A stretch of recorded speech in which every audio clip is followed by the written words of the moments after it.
खड़ा हूं।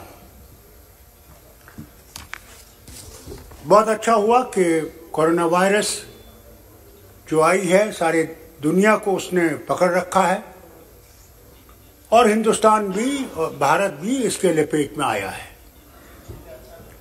शुक्र यह है कि हमारा नंबर उन मुल्कों से कम है, अमेरिका हो, बरतानिया हो, बाकी मुल्क हैं उनसे कम है, मगर तब भी हमारे यहाँ भी मौतें बहुत हुई हैं।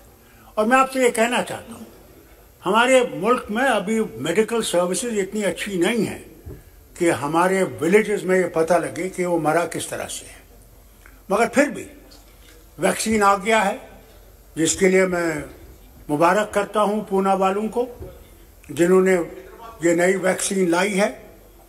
मगर इस वैक्सीन को अभी भारत में देना बहुत ज़रूरी है और अभी भी बहुत कम लोगों को ये वैक्सीन मिल रहा है। एक तो ये है, दूसरा इसकी तरफ ज़्यादा कोशिश करनी चाहिए कि ज़्यादा से ज़्यादा लोगों को ये वैक्सीन लगे कि लोग बच सकें इस बीमारी से जो बहुत सख्त बीमारी है। साथ साथ ये भी गुजारिश करूँगा कि जो नुकसान हुआ है, एक तो लॉकडाउन से, फिर कोरोना वायरस के एक साल जो ये लगा है, इस नुकसान को पूरा करना मरकज़ की ज़रूरत है। इन्हें ख़ासकर मेरी रियासत में जो हमारे टूरिज़्म सेक्टर को नुकसान हुआ है, इंडस्ट्री को नुकसान हुआ है, दुकानदारों को नुकसान हुआ है, हर तरफ से इतनी गरीबी फैल गई है कि मैं बयान नहीं कर सकता। और जो वादे किए गए थे कि 50,000 नौकर लगेंगे, एक भी नहीं उनमें से लगा है। साथ साथ मैं आपसे ये कहूँ, जहाँ मैंने वैक्सीन की बात की कि इसको जल्दी से बनाना चाहिए, उसके साथ साथ मैं ये भी गुजारिश करूँ कि हमारे यहाँ हवाई जहाज़ है। पहले तो सड़क का ये हाल है नेशनल हाईवे का कि वो एक बारिश पड़ जाती है तो वो सड़क जो है गायब हो जाती है, और अभी जब हुआ तो उसमें देखिए कि पूरा पहाड़ नीचे आ गया और पुल भी ले गया। वो तो शुक्र है कि फौज ने फौरन वहाँ पे बेली ब्रिज लगाया तो उससे कुछ वो चलने लगा, मगर उस सड़क की हालत बेहद ख़राब है। अभी पार्लियामेंट्री डेलीगेशन भी वहाँ गया था, उन्होंने भी लोगों से बात की है और उन्होंने उनको अपनी सारी तकलीफ़ें बता दी। जहाँ वो रोड की हालत ऐसी है, दूसरा हवाई अड्डे की भी हालत ऐसी है कि हमसे वादा किया गया था कि क्योंकि हम एक पहाड़ों से घिरे हुए हैं और मौसम बहुत ख़राब होता है वहाँ पे, इसके लिए हमें कुछ उस एयरपोर्ट को बढ़ाने के लिए वहाँ पे कैट 1 है और हम कैट 2 का इंतज़ार कर रहे हैं, जिससे कि वो डिस्टेंस ऑफ लैंडिंग जो है वो कम हो जाए तो वो जहाज़ आ सकेंगे। वही एक रास्ता है हमारे लिए बाहर निकलने का। ख़ासकर इसमें यह भी हो जाता है, जब हमारी सड़क बंद हो जाती है तो जहाज़ वालों की टिकटें जो 2,000 की होती है वो 10,000 12,000 हो जाती है, और गरीब जिसको अपना मरीज़ वहाँ से या दिल्ली लाना है या चंडीगढ़ ले आना है, उसके लिए वो और भी ज़्यादा महंगा पड़ जाता है। इसकी तरफ से भी मैं दरख्वास्त करूँगा सरकार को कि इसकी तरफ से भी कोई रोक लगनी चाहिए, जिसमें कि ये जो किराया अपनी ही तरफ से बढ़ाते हैं इसको रोका जाए। इसके साथ साथ मैं आपसे ये भी कहूँ, हमारे यहाँ रेल है जो कुछ वक्त से शुरू हुई थी, मनमोहन सिंह जी ने उसका उद्घाटन किया था। वो बारामूला से बानिहाल तक चलती है, मगर आज 1 साल से वो बंद है। और मैं क्योंकि होम मिनिस्टर यहाँ थे, मैं उनके सामने ये बात करता कि साहब इस रेल को शुरू करना बहुत ज़रूरी है, क्योंकि ये इसमें एक तो ट्रैफिक की कमी हो जाएगी जो रोड्स पे हैं, और हमारे लोगों के लिए आसाइश हो जाएगी जो ये अगर ये रेल का जल्दी हो सके। मैं मुबारक करता हूँ मिनिस्टर साहब बैठे हैं कम्युनिकेशन के कि हमारे यहाँ 18 महीनों से हमें G4 नहीं था, 4G नहीं था, मगर इनने शुरू कर दिया। शुक्र है, अल्लाह करे कि अब वो चलता रहे, कि किसी और तरीके से वो बंद ना करे उसको, खुदा के वास्ते। इसके साथ साथ मैं आपसे ये भी गुजारिश करना चाहता हूँ, अभी DDC के इलेक्शन बहुत साफ तरीके से हुए, कोई धंधा नहीं हुई, कोई नुकसान नहीं हुआ। मगर अब क्या हो रहा है, जब इलेक्शन ठीक तरह से हो गए, अब मुझे अफसोस से कहना पड़ता है कि लोगों को आपके DCs और पुलिस के अफसर उनको अपना, जिनने उनको मतदान दिया है उसके खिलाफ दूसरों की तरफ उनको कर रहे हैं। मैंने ये 84 में देखा है, खुद देखा है, जब हमारे लोगों को खरीदा गया 14 को और एक नई सरकार बनाई गई, मगर वो 2 साल ही चली और गिर गई। आज फिर वही हो रहा है। मेहरबानी करके, अगर हमने डेमोक्रेसी को जिंदा रखना है, मेहरबानी करके जो लोगों ने वोट दिया है और जिसने कर दिया है उसको संभालना चाहिए। उसके खिलाफ करेंगे तो लोगों में इसके खिलाफ एक नाएतमादी हो जाएगी कि साहब ये इलेक्शन तो हमने वोट दिया, मगर उसके बाद खरीदने वाले आ गए, पैसों के बैग लेके आ गए और उनको खरीद लिया। इसकी तरफ भी मैं गुजारिश करूंगा, क्योंकि आप लॉ मिनिस्टर भी हैं, और मैं आपसे गुजारिश, कोई ना कोई कानून ऐसा लाना चाहिए जहां पे ये लोग न कर सके कि आपको वोट दिया और हमने खरीद लिया। ये डेमोक्रेसी के लिए बर्बादी का एक रास्ता है, जिसको मैं गुजारिश करूंगा इसको बंद कर दीजिए। इसके साथ साथ मैं आपसे कहना चाहता हूं कि देखिए, मैं कोई लड़ाई नहीं चाहता। किसानों का मामला है, किसानों के मामले में मैं सिर्फ आपसे एक गुजारिश करता हूं, ये कोई खुदाई किताब नहीं है जिसमें हम तब्दीली नहीं कर सकते, मगर हमने कानून बनाया। अगर उस कानून में वो चाहते हैं कि इसको रद्द करें, तो क्या जाता है कि आप उनसे बात करें और बात करके ये देखें कि वही वो कानून लाइए जिसमें कि किसान जो है, मैं खुद जानता हूं हुजूर, मैं वजीर आला था और हमारे यहां बहुत जबरदस्त वो जो है सूखा पड़ा, और उस वक्त के जो वजीर थे, मैं नाम नहीं लूंगा यहां पे, हिंदुस्तान के मरकज के जो वजीर थे वो आए जम्मू। हमने हेलीकॉप्टर उनके सामने रखा, उन सारे इलाकों में ले गए जहां पे वो सूखा पड़ा था। तो जब उनने दौरा किया, उन्होंने कहा साहब नुकसान तो बहुत जबरदस्त है और हमें मेरे ख्याल से 1000 करोड़ तक इसको देना चाहिए। और जब दिया, हैरान होंगे, हमें 16 करोड़ मिले और मेरे पास डेवलपमेंट के लिए 37 करोड़ थे। मैंने डेवलपमेंट बंद कर दिया। मैंने कहा अगर किसान मर गया तो हम लोग जिंदा नहीं रह सकते, और किसान के लिए मैंने बीज, इंस्ट्रूमेंट्स, जो कुछ भी उनको चाहिए था, मैंने सरकार की तरफ से दिया। फर्टिलाइजर सरकार की तरफ से, कि किसान उठे, हम बच सकेंगे। आज आपसे भी हाथ जोड़ के ये बात करता हूं कि let us not stand on prestige, let not stand on prestige. This is our nation, we belong to this nation, and if we belong to this nation, let us respect everybody in this nation. मुझे बहुत बुरा लगता है जब मैं देखता हूं हम लोग उंगलियां उठाते हैं जवाहरलाल पे, सरदार पटेल पे, बाकी लीडरों पे, इंदिरा गांधी पे, राजीव गांधी पे, तो मुझे अफसोस होता है कि कल आप ताकत में नहीं होंगे, क्या फिर हम इन्हीं वजीर आजम के खिलाफ बात करेंगे? It is not what Indian परंपरा इज। जो गया उसकी इज्जत दी, वो तो अब उधर पहुंच गया है, वहां जवाब देना है, हम सब ने देना है, आपने भी और मैंने भी। तो इसलिए जो हमने किया है, मैं हाथ जोड़ के आपसे भी कहता हूं, जो पार्लियामेंट्री मिनिस्टर हैं, कि मेहरबानी करके ये परंपरा मत छोड़िए। जो गया है, नहीं तो हम उंगलियां उठाते हैं और उंगलियां उठा के बात करते हैं। It is not parliamentary. इसलिए उनकी इज्जत करिए, गौरव करिए। जो उन्होंने किया, मैं जानता हूं, वो मैंने खुद, आप में से कई होंगे जिनने सरदार पटेल को कभी देखा ही नहीं है, गांधी को नहीं देखा होगा। मैंने सरदार पटेल को भी देखा है अपने बाप के साथ, और गांधी जी को भी देखा। गांधी जी कश्मीर आए तो मेरी माँ के साथ और मेरी बहन, उनकी तस्वीर है, एक तरफ मेरी माँ है और एक तरफ मेरी बहन है। मैंने इंदिरा गांधी के दिन भी देखा है, अपना डिसमिसल भी देखा है, बाप को जेल भी देखा है 20 साल, मगर मेरे बाप ने कभी जवाहरलाल के खिलाफ बात नहीं की।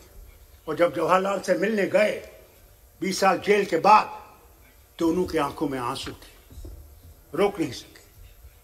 तो एक चीज है ना, पॉलिटिकली वी मे डिफर, मगर इंसानियत तो है एक दूसरे में। क्या है, मैं मुसलमान हूं तो क्या हिंदुस्तानी मुसलमान नहीं हूं? और आप अगर हिंदू हैं तो क्या है, क्या वो पैदा करने वाला नहीं है? भगवान जो है और अल्लाह जो है वो सब एक है, कोई फर्क नहीं है। और जब आप फर्क करने लगेंगे तो आप देश को तोड़ देंगे। ऐसे देश को अगर एक रखना है तो हमने इकट्ठे रहकर रहना है, और अगर आपने कोई गलती की हम आपको ठीक करेंगे, हमने गलती की तो आप हमें ठीक करेंगे। यही तरीका है अगर हमने हिंदुस्तान को बनाना है। अगर नहीं बनाना है और तोड़ देना है तो जो मर्जी है वो करिए। इसलिए किसानों से बात करिए, हाथ जोड़ के कहता हूँ, किसानों से बात करके कोई हल निकालिए। ये ठीक नहीं है। 90 साल हो गए, आज सारी दुनिया में हमारा वाहवाकार कर रहे हैं, कहाँ हमारी डेमोक्रेसी थी, और आज सारे बोल रहे हैं क्या हो रहा है। और वहाँ पे कील लगा रखे। हमारे मेंबर्स गए थे, जा नहीं सके। क्या जाता अगर हम जाते उनसे बात करते? भाई लोगों, हम बात करेंगे आपके बारे में, आपकी जो मुसीबतें हैं हम उनको देखेंगे और कोशिश करेंगे कि आपका हल निकालने का। हम यहाँ हल निकालने के लिए बैठे हैं, हम यहाँ आपके लिए मुश्किलें खड़े करने के लिए नहीं बैठे हैं। Take us as opposition, but opposition for guiding you. Tomorrow we may be on that side and you will be on this side. Who knows? At that time, we will respect you more than you have respected us. We never considered you as enemies. You're part of us. As a doctor, I tell you, when a patient comes and takes the drop of blood, क्या उस बोतल के पूछता है इस खून की बोतल से ये मुसलमान का खून है, ये ब्राह्मण का है, ये उस दलित का है? वो तो ये कहता है मुझे एक और बोतल लगाओ मैं ठीक हो जाऊंगा। अरे भगवान ने हम सबको एक जैसा बनाया है। फर्क है, ठीक है।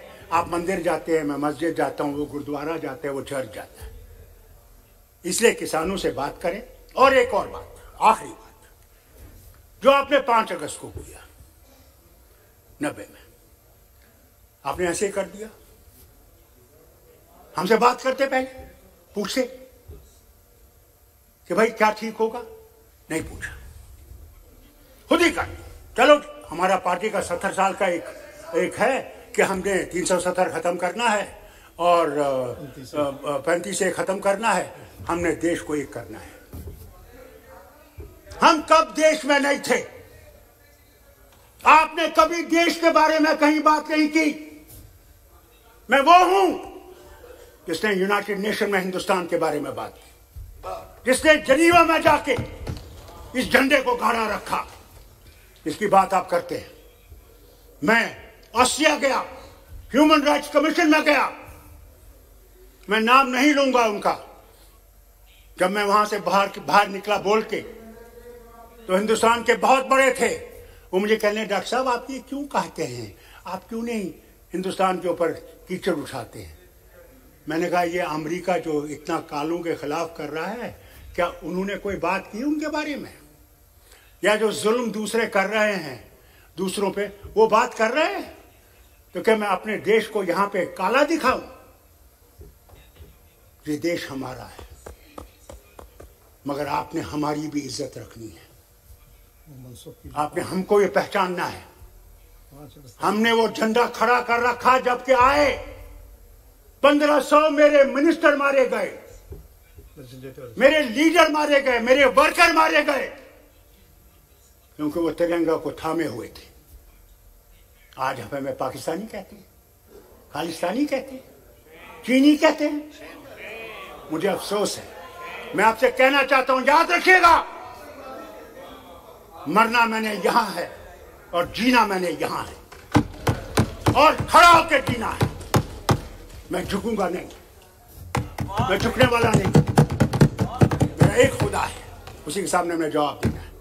इसलिए जो आपने किया है उसकी तरफ देखिए, उसको समझिए और कश्मीर के लोगों को दिल से लगाइए।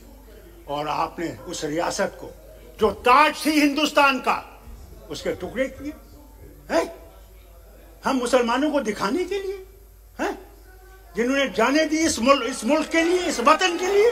थैंक यू डॉक्टर साहब, जो इस वतन के लिए खड़े रहे। Please now please conclude. मैं आपसे कहता हूं, प्लीज मैं आपसे सिर्फ एक गुजारिश करूंगा। बैठिए बैठिए बैठिए। मैं आपसे क्या गुजारिश पाल करूंगा। साहब दानिश अली बैठिए बैठिए बैठिए प्लीज। डॉक्टर साहब सक्षम हो, उनको किसी की मदद की जरूरत नहीं है, प्लीज बैठ जाइए। हमारे बैठिए हमारे दर्द को बैठिए बैठिए और उसका कोई सुविधा नहीं। बैठो दानिश अली, बैठ जाइए आप। मैं यहाँ पाल साहब बैठिए please please sit down, please sit down. मैं लड़ाई करने के लिए तैयार नहीं हूँ। आप डॉक्टर साहब प्लीज। मैं 85 साल का आदमी हूँ। दानिश भाई बैठिए आप, प्लीज बैठ मैंने जाइए। इस देश को प्लीज देखा है बनते। पाल साहब आपने please please please sit down. देखा, मैंने बैठिए, देश को बैठिए। बनते देखा है। हम भीख मांगते थे अमेरिका की को। मंत्री जी सच है? ट्रूमन का वो 480 का प्रोग्राम याद है? प्लीज कंक्लूड डॉक्टर साहब, प्लीज कंक्लूड। हमारे पास वो जहाज में सड़ी हुई गंदम आती थी, सड़ी हुई। और यहाँ के किसान की वजह से। और फिर देखिए आज हिंदुस्तान कहां पहुंचा है। आज दुनिया को अनाज खिलाता है, सिर्फ हमें नहीं, दुनिया को। तो ये यहाँ का किसान। नो प्लीज कंक्लूड डॉक्टर साहब। अगर हमने इस भारत को बनाना है तो इकट्ठे बनाना है, अकेले आप थैंक बना यू। नहीं सकते। सबको साथ चलाइए, सबके दिल की दर्द को समझिए और दिल को समझ के ये समझ लीजिए। थैंक यू डॉक्टर साहब। आप कहते क्या राम सिर्फ आपका है? राम तो विश्व का राम है, याद रखिए। और अगर वो विश्व का राम है तो हम सबका राम है। मगर आप लोग राम को बैठे हुए बस, जिस तरह हम मुसलमानों ने कुरान को यहाँ लगा रखा है और कहते हैं ये कुरान सिर्फ हमारा है। कुरान हमारा नहीं है, कुरान सबके। प्लीज कंक्लूड डॉक्टर साहब, प्लीज। बाइबल सबके। It's very good note to conclude. सुन लीजिए मेरी बात। छोड़ो Sir, 2 please, मिनट, please. मैं 2 मिनट बोलना चाहिए। एक घंटा बोलने दिया उनको। मुझे 2 मिनट बोलने दीजिए बस। मैं आपसे गुजारिश करूंगा 5 कि सबको साथ चलाइए और साथ को चला के हम लोग इस दुनिया को बना सकते हैं और विश्व को दिखा सकते हैं कि हमारे पास क्या चिराग है। उस मुल्क के जो आपने उस रियासत के जो टुकड़े किए हैं उन टुकड़ों को जोड़ने की बात करें। और अब वो जो आपने हमें काटा है उसको जोड़िए, सिलिए जरा थोड़ा सा। मैं विनती करता हूँ और बहुत बहुत शुक्रिया आपका। थैंक यू डॉक्टर साहब। और आप सब मेंबर्स। थैंक यू डॉक्टर साहब। आपने मुझे मौका श्रीमती दिया। सुनीता आपने मुझे दुग्गल सुनने जी। की कोशिश की, बहुत बहुत शुक्रिया।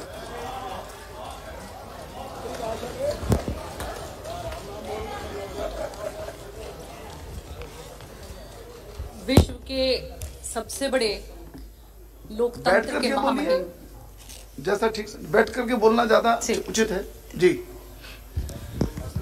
विश्व के सबसे बड़े लोकतंत्र के प्रथम नागरिक महामहिम जी जैसे आपके आदेश। महिला सशक्तिकरण जैसे नहीं ठीक है, ओके ओके। तो मैं ये कह रही थी कि हमारे विश्व के सबसे बड़े लोकतंत्र के महामहिम, हमारे प्रथम नागरिक राष्ट्रपति जी का जो अभिभाषण हुआ और उसमें जो हमारी बंगाल टाइग्रेस हमारी बहन लॉकेट चटर्जी ने, टाइग्रेस ही बोला है मैंने दादा, मैंने टाइग्रेस ही बोला है। हाँ बिल्कुल, जरूर ऐसा लग रहा है कि जरूरत है।